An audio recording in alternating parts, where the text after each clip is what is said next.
I want to shout out my brand new coach, Morgan Bradley. She's going to be Emerald on Thursday. I don't know if I have any other announcements. Do you guys? Totally unmute yourself. I do. Yes? Danny is going to be Emerald on Thursday. There we go. Congratulations. One of Trisha Gibney's coaches is going to be Emerald. Her name's Barbara Scott on Thursday. Oh my gosh, congrats. Forrest, I didn't forget about you. Congrats. Forrest has been like a brand new coach, literally probably invites more than anybody I ever met in my life. So proud of you, girl. You totally deserve it. So that means you guys both can go into the diamond training. Huge deal. This is going to be the biggest opportunity like you've ever had with coaching. Oh, so proud of you guys. All right. Anybody else? I like your hair, Danielle. Actually, I love it. It looks pink right now in this lighting, but it's purple. Cool. I like your new tattoo. Oh I know. I'm all like crushing the game. All right. Let me go over Becca's Thank you. stats before I mess them all up. Hold on. I just got off a call, so I'm super like I just had to speak and I got all sweaty. Let's see. Becca, you have like so much. I'm like, okay. Let me mute everyone. Mute all. Continue. Cool. So, Becca has been a coach for 4 years, 13-star Diamond, Success Club 10 All-Star Legend, which means Success Club 10 for, is it 2 years in a row now, right? I'm like, what? So, 2-time elite coach, 2-time top 50. Guys, we ended up in number 30, so we can say that. We can say that we're a elite top 50. Six-figure earner, about 20 months in. That's goals right there. She retired herself and her husband from photography. She's a mom of 2. She adopted one we adopted a few months ago. She loves to travel. She had an RV. So if Candace is on this call, Candace has an RV. She like literally lives in it. So she'll totally relate. And she's an introvert like most of us. So I'm like pumped to hear from you. I spoke on her call last week. So I'm excited to hear. I know, Kelsey's your photographer too. I knew you would love that. I'm excited to hear. I'm not even going to keep going, you guys. If you have any announcements, you can make them at the end. So let me unmute you. I can't find you. Where you? Can you hear me? I can hear you. Good. Hi, guys. Hello. Okay, first of all, is Candace Rogers? Yes. I think I totally follow you on Instagram, Candace. Oh, she's in your RV life. Yeah, she's my success partner. I love her so much. Very funny. Yeah, I love the RV life. Thanks for having me, you guys. Nice to meet you guys.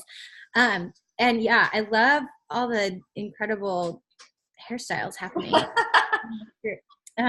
It's really fun. Okay, so kind of nervous. I haven't spoken on a team call yet this year, so this is like I'm only used to talking to my team, and they all already know. But yeah, Haley came and talked to my team, and they were completely fangirling over her.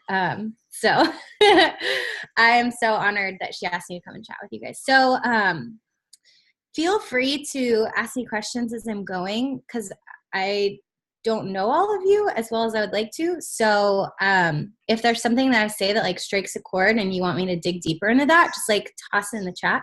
Because I'm just going to kind of be sharing my story a little bit about kind of going from working full-time into coaching kind of full-time, building this business. I have always been super business focused. So I have never been a huge workout lover ever. I've never even been all that much into fitness, but I have always been very business minded, which is probably why I've been in this business 4 years and I've built a few 6-figure business centers, but I still only have like those top 2 abs, like not the other 4. So I can talk to you guys about business. Don't ask me a lot of fitness questions because I'm mostly into yoga. But I think that's one of the cool things about this business, right? Is like you don't have to be a gym rat. You can be, but you don't have to be. So I love that. Like Haley said, I'm also super introverted. So I love that this business gives us a platform where we can like reach people all over the place, but not have to like talking to people like right in your house in person.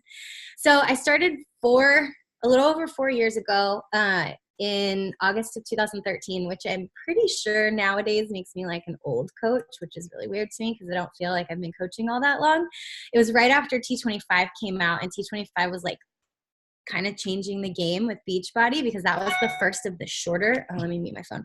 That was the first of all the shorter workouts. You know, like before that, they didn't have 30-minute workouts. And now that's like all we have. So that's what I came in on. That was like my jam because when I started, I was a full-time photographer. So me and my husband worked as full-time photographers for 8 years together. We ran a wedding photography business here from Central Florida. And that's just what we did. I mean, you guys know how it is being business owners. Like you work sometimes like 60 hours a week, you know, and weddings were crazy because there was all of the same work that goes like behind the scenes, just like with coaching. But then every weekend we would be shooting all day, every day. So it kind of really felt nonstop, which was totally cool. When it was just the two of us, it was like very Bonnie and Clyde, like, yeah, we'll fly to San Francisco. Yeah, we'll go here. Like, no big deal. We'll stay an extra day, like whatever. And then I got pregnant with my son.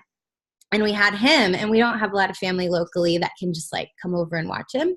And so we started to get into these sticky situations where we would be like, we need a babysitter for 2 16-hour days on a weekend. Like no babysitters want to do that every weekend.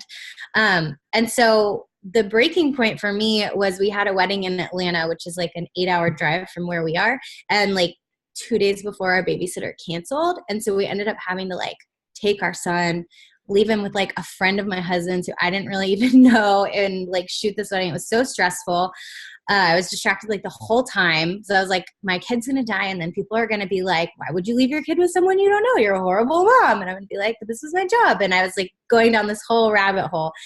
And it was at that point that I was like, we need an exit strategy. Like we can't be shooting weddings every Friday, Saturday, and Sunday until we're like 60. Like, what are we going to do? Like we hadn't thought about it up at that point because we started in our 20s and we were like, whatever, like it's going to be fine. We don't even think about that.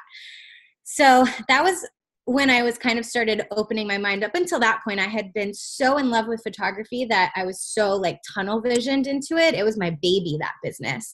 And I grew it and it was successful and I loved it. And it was really not because I didn't love photography and I hated my job and I needed coaching to save me, but mostly like a logistics problem and also just long-term business. Like we couldn't do that forever. We couldn't leverage that in any way. And so my heart and my mind was open, even though I didn't know what was going to be our next step. I was kind of like always open. So at that point I started freelance writing for Disney. So I was writing as a blogger for Disney and shooting weddings full time when my friend who was a wedding videographer, all of a sudden I would see her every weekend and she was like shrinking. And I was like, what are you doing? I need to be doing it. Like you need to tell me, I will do anything. At that point, I was still about 70 pounds overweight from my son. And I could not lose the weight. I tried everything that there is, every fad, every class, nothing stuck. I would lose like 10 pounds and then it would all come back and I would get stuck there. So I was like ready to do anything. And she told me like, oh, it's this new workout. It's called T25. It's by the Insanity guy. I didn't really know what Beachbody was. She was a coach, but she was so brand new. Like she didn't really know much about the business. And so I just started researching it. I actually, hopefully Jeff Hill never listens to this. I actually had my husband rip a copy of T25 because I was like, I'm not paying all that money for this. Like when we can just get it. And I started doing it and I really liked it. So then I started like, you know how you can go down those internet rabbit holes, you know, where you like find one person and then you like see who they tag and then you see who they tag. And somehow I got to Brittany Leggett. I don't know if you guys know who she is. She had been photographed by a photographer friend of mine, like through the whole chain. It was like 3 a.m. I don't even know how I was there. And so I was looking at her stuff and she had like, she still, I think has it up, like this incredible like washboard ab picture. Like I remember it. She was like looking down at her abs and they were like ripped. I was like, holy shit. Like how is this happening? And then I found Lindsay Matway, who's her sponsor. And like, then I found Katie and all these different people that were like talking about like moving and buying these houses, and they were coaching, and it was just because of like this workout thing. And so I got like, my business mind was like, ooh, like what is happening here? And so I ended up reaching out to Lindsay Matway. She was the #1 coach that year in 2013. And she was like, you sound like someone who should be a coach, and I'll mentor you. And so I went to my husband and I was like, I don't even really know what this is, but I want to do the workouts. And this girl told me she'll teach me the business, and she's like the #1 person. So I feel like if there's anybody to learn it from, like there's nobody better. And he was like, yeah, I guess, like, why not? If you're going to learn from the best.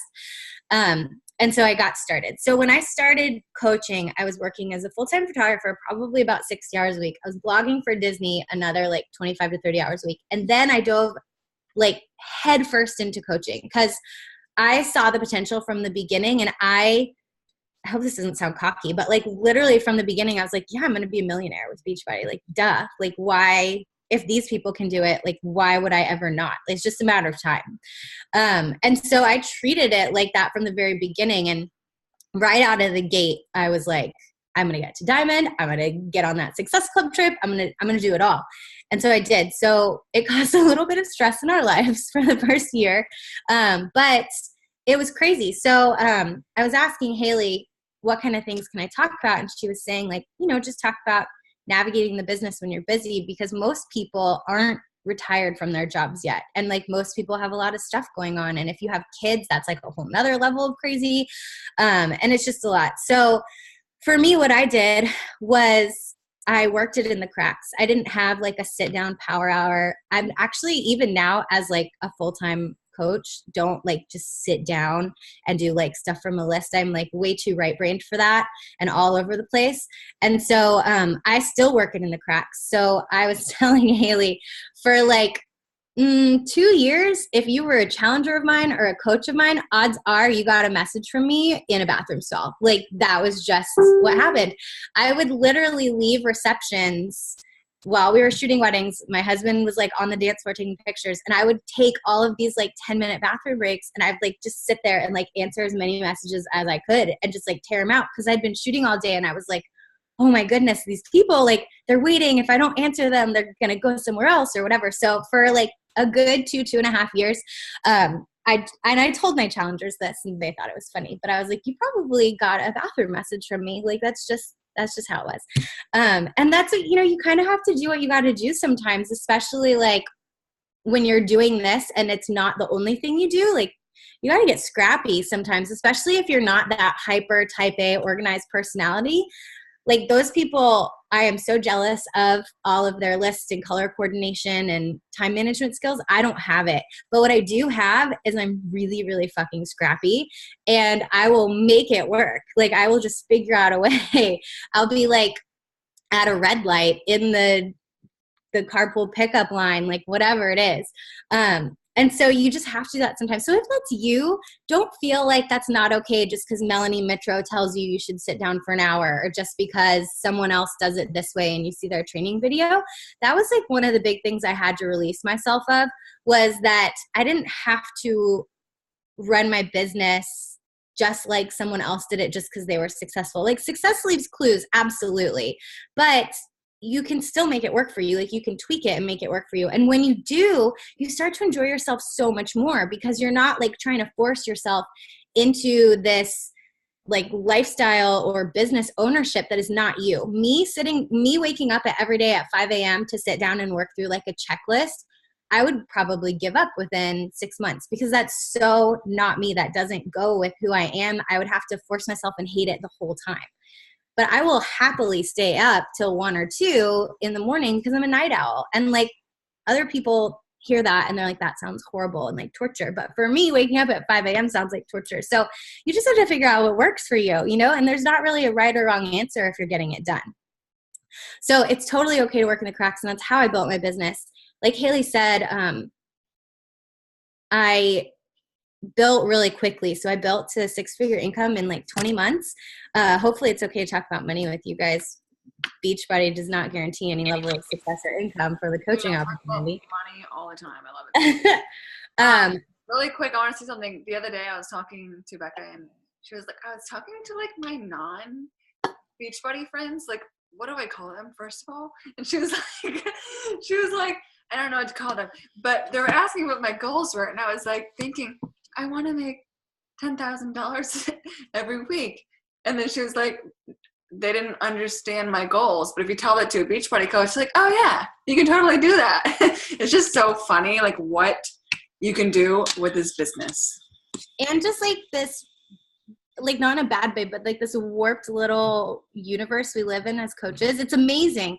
And it's why people do these incredible things. Like thoughts become things. So when you're speaking these things out loud and people are like pouring into you affirmations, like it becomes reality. Like there's so many millionaires on my upline team because there's so many millionaires on my upline team. You know what I mean? Like one person does it and then they're like, yeah, you could totally do that. Another person's like, I can totally do that. And it goes and goes and goes. It's why you guys have all these Emerald rank advancements happening all at one time, because one person does it, then everyone's like, yeah, it's totally easy. You can do it. Just scale that. Like it's the same with $1,000 a week. It's the same with $2,000 a week. It's the same with all of it.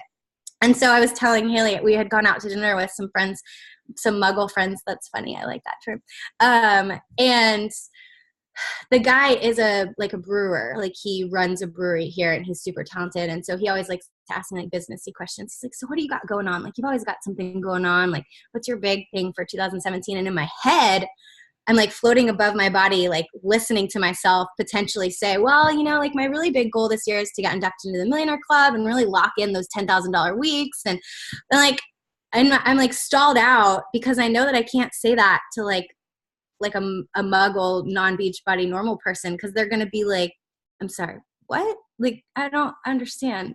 Like, huh? I mean, even telling people you make six figures at this, sometimes they're like, wait, like what? So to tell them like $10,000 a week, they'd be like, I like can't compute. They look at you like you have like four heads.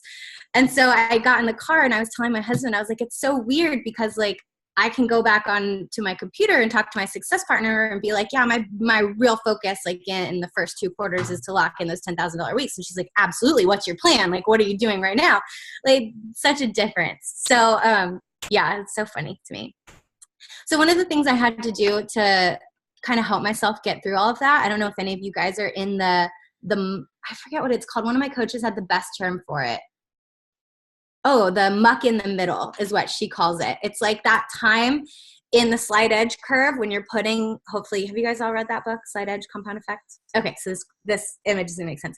When you're putting in all the time and like it's barely going up, but it's so imperceptible that you can't really tell it yet. And you're just like, oh my gosh. Like that's the muck in the middle. I used to call it purgatory. I actually sent Lindsay Matway this message one time and I had like screenshotted the slide edge curve and I like highlighted it and superimposed my face in the middle and I was like, I'm stuck here and I hate it. And she was like, just keep going, don't give up. But it's really sucky when you're stuck there, especially when you're like, I'm doing all this work so that I can have less to do, but it's creating more to do. Like this whole cycle, right? And you just feel like you're at this breaking point where something's got to give. And what usually gives is coaching. People are like, okay, well, that was the last thing I started. It's going to be the first thing I drop. So for me, what I had to do, and I don't know if this is going to like make you guys feel better or worse, but I had to tell myself, like, let's assume things are not going to get less busy. Like, let's just assume that for my life. And it's been a really good rule of thumb. Like, because they're just not. I'm a coach now. I'm retired from photography. I still work a ton because now I have a giant team. And now I'm planning team retreats and team events and like going to all of these things and hosting Super Saturdays. That's stuff I wasn't doing in the beginning. Like I love it and it's so fun, but it's still time, you know? So I just had to tell myself, like, assume you're not going to get any less busy. Like, how do you still find joy in what you're doing? How do you make it work? Like, how do you do it? So for me, it was plugging into my why, like really, really clearly and being okay if that why changed over time. That's something that I see happen a lot with coaches on my own team. After a year or two, sometimes their why will shift or they'll get to their first why and then they'll feel kind of lost because they don't know what they're working for anymore. I don't know if that's happened to anybody here, but it's totally normal and it happens all the time. And sometimes you just have to be like, why am I feeling so lost? Why am I feeling like not joyful? Why am I feeling like this is drudgery? Is it because my why has shifted? I'll give you a perfect example. I had a coach on my team who was like my number one retailer. She brought in bonkers volume. She always had like 20 or 30 people in her challenge group, shot to diamond, shot to star diamond. And her why was super powerful. She worked as a performer. And so, performers, actors, they don't get paid a ton. She was getting married and she wanted to have an incredible wedding, but not go into debt, which is an awesome, beautiful why. And so she busted booty for like a year and a half building this business. She got through her wedding. It was incredible. She hit her goal. She came back and her business completely flatlined. She didn't have a why anymore. She didn't have that motivation for what she was working for that was like fueling her every day. And we had lots of conversations about it. And she ended up like kind of a sad ending. She ended up just becoming more of like a part-time coach. And that was totally cool for her because she really couldn't find a new why. And so sometimes that totally happens. You get to that milestone, whatever it is, and you start to feel kind of lost or like you've lost your joy. And sometimes it just takes like sitting down and being like, okay, but like, what do I want now? Or maybe that vision ended. Maybe you were with someone and part of your why had to do with your future with that person and they're not in the picture anymore. And now you're kind of like, I don't know what I want. I thought I wanted to get married and buy a house with this person and have babies. And now you're like, nah. Sometimes you just have to sit down and like revisualize the picture. And I do it pretty much almost every year just because I think it's really fun to like visualize your future and figure out like what you want to work for. And so if you're feeling like that, like I challenge you to take a couple minutes maybe tomorrow to like put on some sort of like music that gets you feeling good and just sit in silence, like close your eyes and really envision like why are you here? Like what are you working for? What is all of this for you? Because if you don't have something that like makes you get super pumped to do the things you don't want to do, send the message that intimidates you, talk to the person that you're scared to invite, send that follow-up for the third time, put yourself out there a little bit more, offer to lead a group when you're already busy. Like if you don't have that, you're going to struggle so much more and it's needless. Like you should be having fun doing this. You shouldn't be feeling like it's struggle the whole time. And getting plugged into that why is so, so important. The other thing I wanted to share was something that I hear a lot from people who are on my team or have been following me a while. They'll say like, oh, I just can't coach or I just can't try a challenge or whatever. I'm just not as motivated as you are.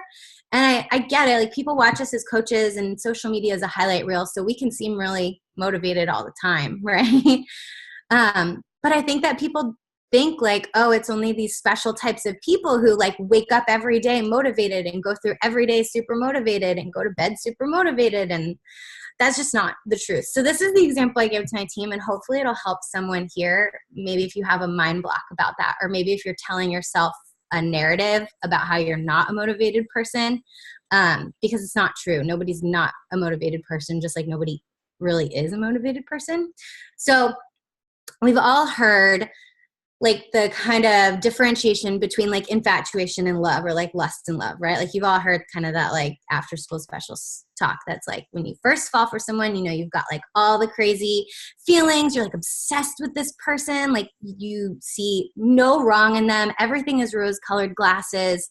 All you want to do is spend time with them, talk to them. You're like dropping all your other obligations to like be with that person. Like hopefully you guys know what I'm talking about.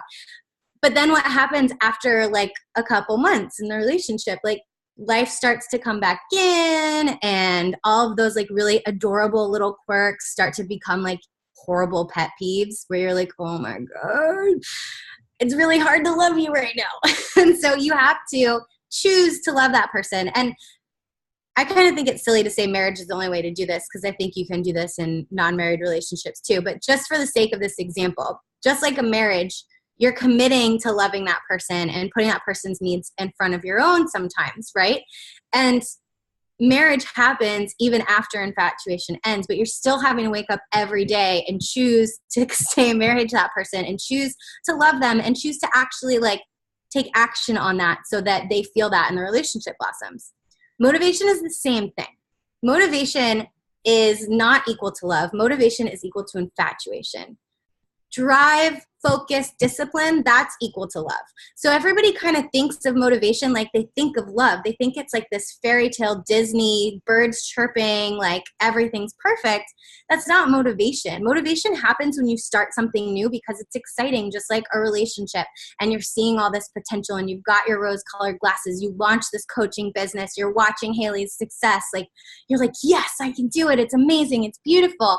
And what happens? You get 2 or 3 months in, maybe you miss Success Club for the first time, or someone sends you a nasty response to something, or maybe someone in your family questions what you're doing, or, you know, calls you out on it. And you're like, oh man. And all those things that seemed really cool in the beginning, like hopping on team calls, making really cool Instagram posts, they start to become like pet peeves. It's kind of like when your partner leaves like their socks on the floor or leaves their towel in the bed or whatever it is. You start to have those with your business, and you start to have all these little things that like didn't bother you in the beginning, but now they're really starting to bother you. And you start to feel like blah, right?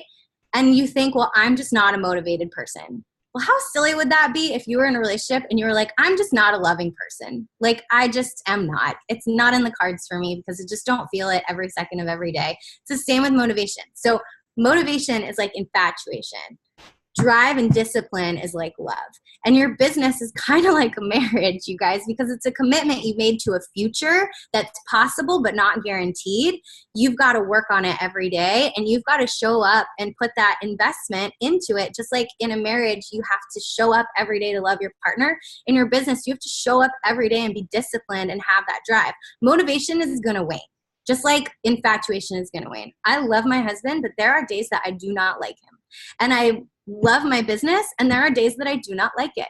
But I still wake up every morning and choose to stay married to him, choose to love him, choose to sacrifice maybe my feelings for his. And in my business, it's the same. I have to wake up every morning and choose to do the work, to mentor the coaches that are driving me crazy, to reach out to the people who are ghosting on me, that are making me feel like crap. Whatever it is, I have to choose to do it. So hopefully that analogy helps you, because that's helped me a ton to just make that mental switch. Like, if you're not feeling motivated, that is so absolutely normal. That is not a bad thing. That is just 100%. If you've gone through the first couple weeks of coaching, like, that's probably how you're going to feel, unless like you just hit a cool wave. And you may hit waves of like motivation, like a new program launch. Maybe you guys come up with a really fun idea for like a challenge, and that motivation comes back. You hit a new rank. You're so close to a goal, but you can't ride that all the time. Like, that's the infatuation. That's the rose-colored glasses. And the nitty-gritty of your business and where your real success is going to come is in the times that you're not feeling that way, and you're choosing to still do the actions that you know are going to get you to the future that you want. So one of the last little things I wanted to say is that life's always going to be throwing us curveballs, right? Like, when I started this business, I was working 2 other jobs. I had a baby at home. Like, I was basically a full-time working stay-at-home mom with 2 part-time jobs. And like, it's crazy, but you just make it work, right? And then I built my business up to a point where I could stop doing photography. But like, there's always still stuff that happens in life. We had a year that like all of this drama happened in my family, and people were sick, and people were dying, people were in the hospital. And so there was stress in that. And then that went away, and my business was fine and my family was fine. And then we decided to adopt. And we had like a very stressful adoption process. It was super traumatic. Came back, and now we have a new baby to adjust to. So it's like, there's always going to be something. And if you're waiting for that time in your life or your business where like nothing is going wrong and nothing is stressful, so then you can really build your business, it's probably not going to happen. I'm sorry, I love you guys, but it's just the truth. Like, we all live in the real world, and there's too many moving parts here to ever expect that things are going to get easier. So you may just have to tell yourself, let's assume that things are not going to get less busy. Like, how can I still get to my goals in spite of that? And not only that, how can I feel happy and joyful about it in the interim? Like, maybe not every second of every day, but if you're really plugged into your why and you're letting your why evolve with you, and you're understanding that you're not bad or a bad coach or a crappy business owner just because you don't feel motivated all the time, then you can release yourself from a lot of that stress and actually start to feel like excited about your business, and start to dream a little bit more again, and start to just accept that this is how it's going to be if you want to make it work. Like, I know that's not the most idyllic, but sometimes it's just what we have to do. We have to go, like, for myself, I would love to have the time I had 6 months ago because my son is 6 and he's in school. I don't have it anymore because I have a 5-month-old here. So, like, there are times in my life where I can just sit and be like, well, I could wait till she's 3 to really start building my business again when she goes to school. Or I can just decide that this is how life is now, and what I want to get to and where I want to go is more important to me than maybe the little frustrations or whatever it is that I'm feeling in the moment. Just like my marriage is more important to me than being frustrated over the pet peeve, whatever that is in that moment, and decide to move forward in spite of those feelings, keeping that vision and that why in our head. So hopefully something I said resonated and helped you guys. If you have any questions about any of it, please feel free to ask. That was so awesome and so perfect. Like, perfect timing. Thank you so much.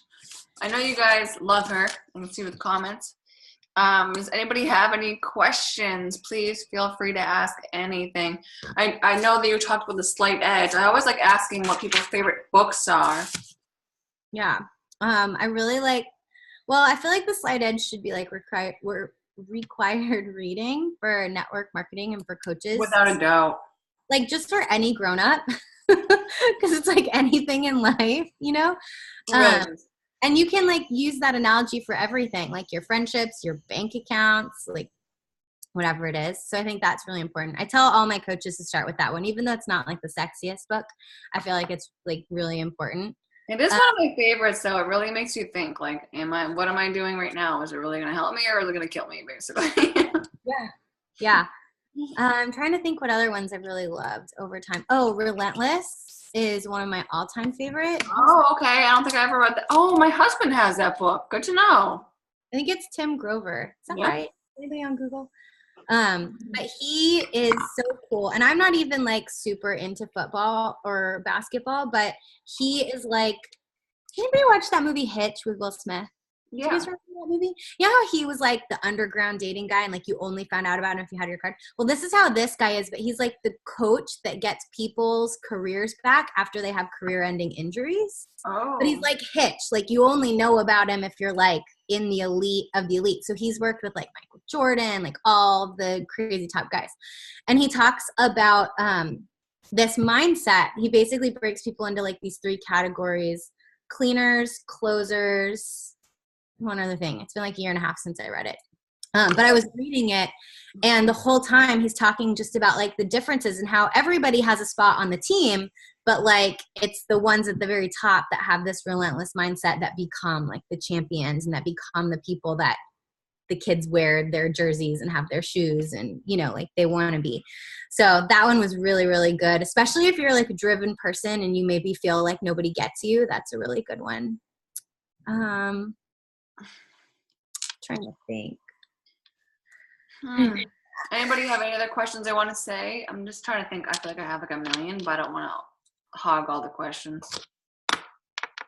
Amy, yeah, I think that working full-time and being a mom and being a coach is like a whole new level of crazy. But one of the things that I do that helps me through like stressful times is every action that I take, I like literally visualize it like being put into like a compounding interest bank account.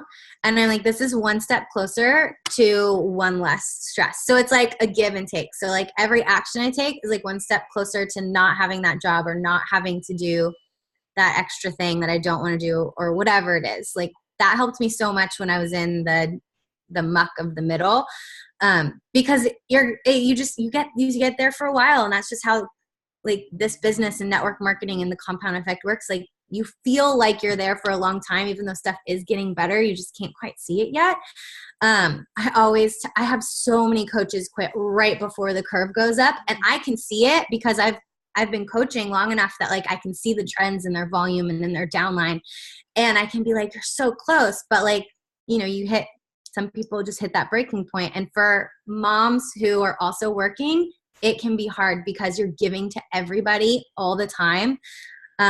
Like I always joke that I get really like touched out, like between like my kids and my husband, and then also like emotionally from my coaches sometimes, of having to like constantly like mom them too. I'm like, you can do it, you're doing great, like just try again.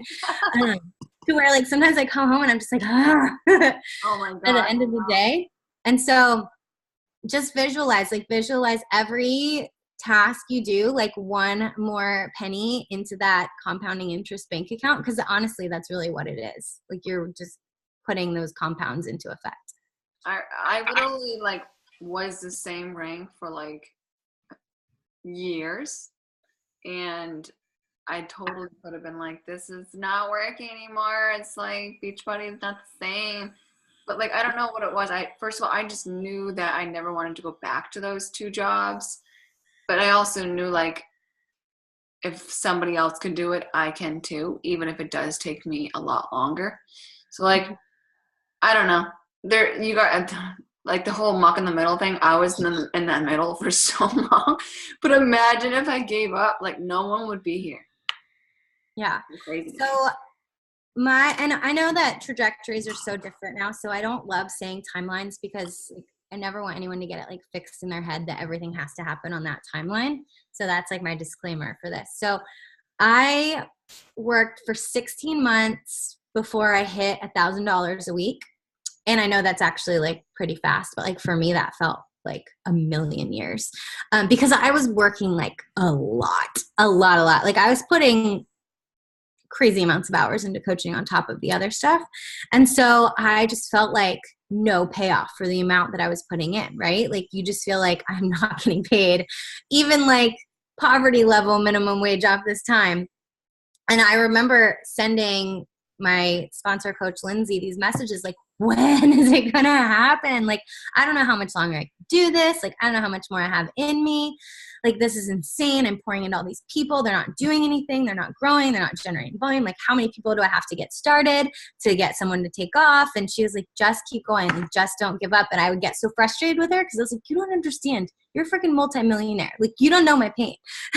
Like, of course, everybody starts in the same place. Like, she was there too. So I hit it. And this is just such a cool example of the compound effect. So I hit it at 16 months, which was like the fall of 2014. And by spring of 2015, I had doubled it. So I'd gotten to $2,000 weeks.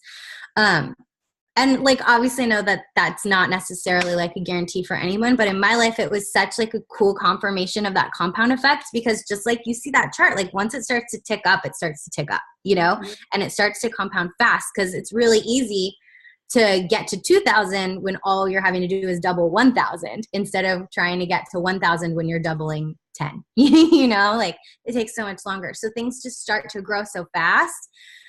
But literally almost everybody gives up right before they get to that spot. That's the hardest part. I tell all my coaches, like the hardest part is getting to $1,000 weeks and 2-star. Like that's the hardest. You're laying the foundation for everything that's going to be your business. You're building the culture. You're setting the duplication. Like you're training the people who are going to be the foundation of it, that are going to train the people who train the people who train the people. Like that's the hardest part. That's the muck in the middle. And that's the investment that you have to make in network marketing if you want that payoff. Like you have to be willing to trudge through all of that. My friend, I have a friend named Anna Bond. Do you guys, anybody here know Rifle Paper Company? Like they do like super cute stationery, wallpaper. She's located, oh, somebody knows her. Yeah. So Anna's a friend of mine and she's like obviously a mogul at this point. Like Rifle Paper Company is huge. It's sold like everywhere. It's in like all the magazines. And I remember the first couple of years of her business, we had like it was when I was a photographer, and we had like basically a success partner pod. I just didn't know what success partners were. And it was like me and Anna and a girl who does graphic design and another girl who now has a lifestyle brand. And we would go out to dinner like every month and we would just talk about business and stuff. And Anna we would have the hardest time scheduling with her because she was always working, and we'd give her so much grief about it. So we were like, you've got to like at least take an hour to come eat dinner. And recently she was interviewed in Garden and Gun magazine, and they like came to her house and did a bunch of pictures. They were asking her about her business because it's so big now. It's like international. It's here and in New York City, like multi-million-dollar business. And she was like, I was willing, one of the biggest things in my success was I was willing to work through those times when I wasn't seeing my friends and I was like, people were teasing me because I was working and like it wasn't big yet and people didn't understand like why I was spending all this time in it. Like I was willing to keep showing up during those times. And I thought that was like such a brilliant just business nugget, like not even just for coaching. And it's so true in so many businesses. But ours aren't excluded from that, you know, like you just have to be willing to keep showing up during that mucky middle time, and almost like paying your dues maybe in other industries. Yay, a couple people know her. Yeah, her stuff is super, super cute. She did get a new stamp. That was like a big deal. Ashley, can you write her name down? I want to creep her. Anybody else have any questions or anything like about how she worked crazy hours and still made this happen? Had a baby.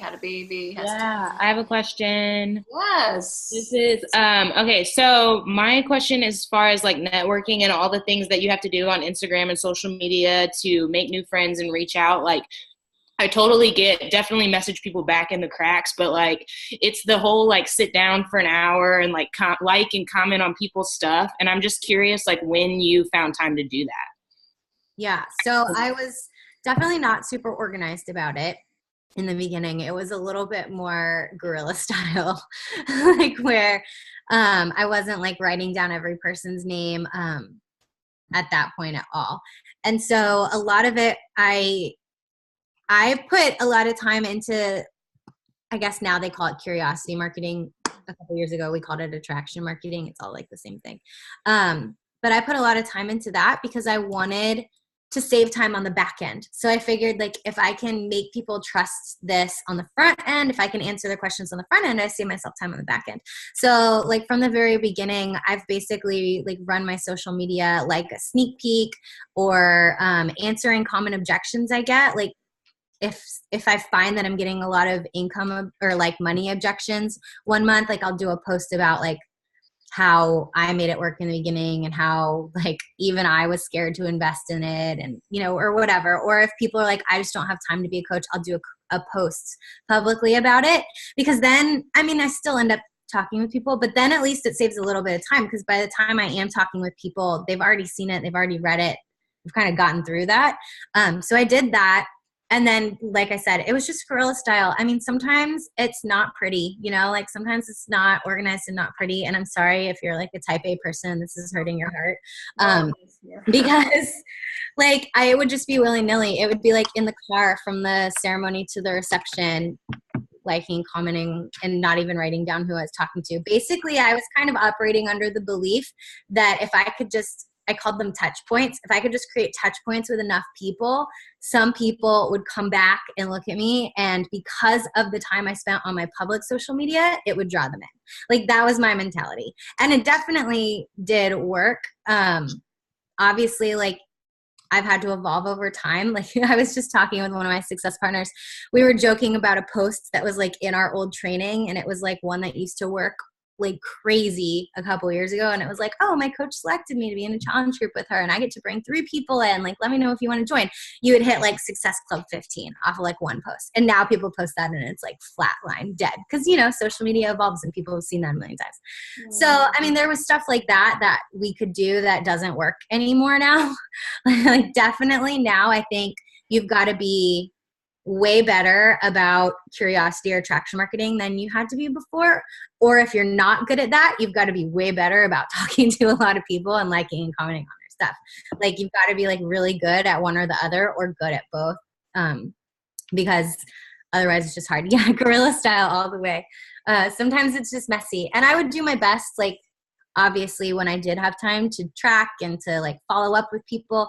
But I kind of just like left it to fate. Like if people started commenting back, I would kind of remember their name and be like, okay, I'm going to actually like invite this person now, you know, because I saw it a couple times. And honestly, I still do that. Like this is the most organized I am, is a notebook that just has the names of Let's go the same. We're the same. Yeah. Oh my God, is that like GRC? Yeah, I put it on top after I talked with you because I didn't have a name for what I was doing. I was just like writing names. And so I was like, I want to name it. I like that. That's cute. Oh my God. Literally just made my whole entire night. I just did a call and on the Gangster Up Connections again. So I've always just been a pen and paper girl, and I literally use like a highlighter. And so what I do, and I've always done this, is I'll write down the names of the people who I'm talking to or who I'm like going back and forth with on social media so I don't forget. And then if I get to the point where we're like actually talking about coaching or challenge, or I move them to a sneak peek or something, and I just like highlight their name and I like write a little note next to it. It's so messy. But honestly, like I've tried all of the systems. I've tried TeamZ and Streak and all of the apps. And like this works the best for me because I'm just not super organized. Can I say something really quick? I know it's kind of getting late, but like total side note, guys, I learned this the other day and maybe everybody knows it, maybe they don't. But when I'm messaging a lot of people at once, I used to take like hours and hours and hours to voice message them. You guys can send a voice message, especially to your challengers, to yourself. I don't know if you know this, Becca, but say to your awesome challengers and to your ones that don't show up, send a voice message to your own Facebook. Hey girl, I see you showing up all the time. I just want to say you're doing so awesome. I'm so proud of you, blah, blah, blah. Send to yourself. And then right next to that own voice message that you sent to yourself, to the left of it, it will have an arrow. You can send that to like 50 of your awesome challengers at once and it looks separate. So that has been saving me my life. Like at the end of those days when I was sending a separate voice message to every single person, I wanted to die. And I wanted like, oh my God, give me a drink right now. I can't, I hate my day. But now it's like one for the awesome people, one for follow-ups, one for people that like your stuff or whatever. And then, you know, one for the people that aren't doing too great and you want to give them like an extra thing of motivation. But I love how you're just like us. We're really not, for the most part, not very organized, but like I like how you said act like it's never going to end, basically, because it's really not. And like, it will just always make you work a little bit harder. We have time for like one more question, I feel like. I find that time is like money, right? Like you're going to expand till it's gone. So like, have you ever known people that's like, oh, when I get to like this income, I'll finally be good. And then they get to that income and they're having like the same money trouble. Because like your life scales with it. And then the same thing happens with time. Like you may get to a point in your coaching business where you can quit your job and you're like, I don't have all this free time. And you might for like a month or two, but then you're going to fill it up. So like you just have to assume like, I'm always going to feel this busy. Like I'm always going to feel this frazzled. Like how can I manage? How can I like create things that work for me in the midst of all this? So true. Oh, I love that, Forrest. That's so cool. She's hilarious. She's making fun of me, I think. Did I say that in your call? That like if you don't get emerald by the end of this day, like your hair would fall out, you would make sure you would get emerald. Just talking about hair. Yeah, it's so funny because that's like my mentality. I've always been very like do or die, and I think so many of the coaches on my team are like, if it happens, it happens. And so as soon as you said that, I was laughing so hard because like that's so me. Dresden, the whole thing that she was saying, but like you do a really good job at this anyways, but maybe even trying even harder to run your Instagram or Facebook or social media as like a private sneak peek and answering all the objections that you would have and all the people that are following you would have that are like, I don't have time, I don't have money, well, I don't like working out from home, and I don't like something else. Like that's how Bonnie, I swear to God, Bonnie like crushed this business from the beginning, is answering all those questions inside of posts. And so when people like don't really have questions for her anymore because she answered them. So when they reach out to her, they're like, all right, well, how do I sign up? Because I already know everything, you know. Okay. That's totally helpful. Well, if you guys have any more questions, Becca, we've been talking a lot lately, and I'm sure she'll be happy to answer if you guys want to write them like in the team page after I post the call. But thank you so much for helping us. That really, really helped. Thanks for having me, guys. This is so fun. Super helpful. We have a lot of people on here that like still are working but are trying to be millionaires. So this is awesome. I'm still trying to be a millionaire too. So we'll just do it together. You know it's gonna be this year. So Michelle, were you asking me or are you asking Haley? I didn't see it. Hold on. Probably Haley. How do I you don't post videos for your workouts in your Insta story? I don't know what you're talking about, Michelle. So on Becca's Instagram story, Oh, she it has was me. it was like words that come up, and it's like music. Oh yeah, that's just an app. Here, I'll show it to you. It's called Hype Type. Oh, okay, that's only for iPhones. Do they not have it for Android? Yeah. All right, I thought it was something different, maybe. Wait, There's- really? Yeah, they don't have it for Android. Lindsay Feeney does it too. What about? Can you get Pocket Video? I will write it down. That's another one that that does like moving type, and like editing, and they have like a preset for stories that's like already cropped the right way. So it's- Really? It looks wicked cool. Yeah. Cool. So Hype Type and what did I just say? Hype Type, Pocket video. Pocket Video. Another one that is that just came out. I don't know if you guys follow A Color Story, but they launched a design kit. And it's really, really good. It like has all these cool stickers and swashes and all different stuff. Oh my God. That is really pretty and just similar to what you can already put in your story, but just different enough that people are gonna be like, "Where'd you get that?" Wait, so a design kit? Is that a design kit? Is an app you're saying, or? Yeah. So the girls who launched the Color Story app, which is like one of my favorite photo editing apps, they just launched it like last week, and it's awesome. Okay, cool. Wow, I just wrote down a bunch of new apps. It's fun. Yeah, I'm kind of like over That's myself. like I'm three or 4 hours of your life. okay. Fiddling with all the different like types. Well, thank you so much, guys. Thanks for showing up and showing Becca some love. Have a good night. I appreciate you. Bye, guys. Bye.